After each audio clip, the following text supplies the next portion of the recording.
नमस्कार सगळ्यांना, कसे आहात? तर स्वागत आहे तुमचं संध्याज लाईफ ऑल इन वन या चॅनलवरती. आणि आज आले मी आमच्या गावच्या देवस्थान श्री क्षेत्र निमजाई देवी येथे मंदिरमध्ये. तर तुम्ही हे बघा पाहू शकता. तर मी मूळची आहे फलटण तालुक्यातील, म्हणजे सातारा जिल्ह्यातील फलटण तालुका आणि निंबळक या गावची.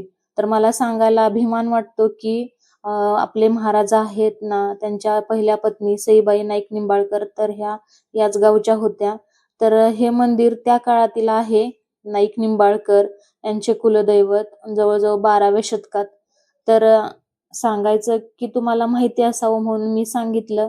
तर अगोदर म्हणजे तुम्ही फोटोमध्ये पाहिलाच असेल अगं सुरुवातीला देवीची. आता हे मंदिर जे आहे जीर्णोद्धार केलेला आहे, म्हणजे बांधकाम पूर्ण बदललेलं आहे. अगोदरचं मंदिर खूप जुनं आणि दगडी बांधकाम होतं. आता त्याच्यामध्ये खूप फेरफार झालाय आणि खूप छान असं मंदिर बांधलेलं आहे.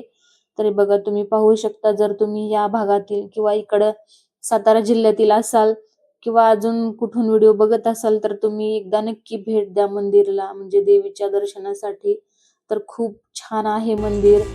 तर हे बघा तुम्ही पाहू शकता, खूप प्रसन्न असं वातावरण आहे. आणि आम्ही दर्शन वगैरे घेतलो, फोटो काढले. कारण की मी माहेरी आली ना तर जास्त म्हणजे यायला जमत नाही. तर आज म्हटलं जाऊ द्या, आज वेळात वेळ काढून दर्शन घ्यावंच. कारण की सांगायचं असं की इथेच शेजारीच आमची शाळा होती, हायस्कूल होतं. त्यामुळे आमचं सगळं बालपण इथं गेलंय. खूप छान वाटतं. हे फोटो वगैरे काढले. तर तुम्हाला व्हिडिओ आवडला असेल तर नक्कीच लाईक करा. जय निमजाई देवी.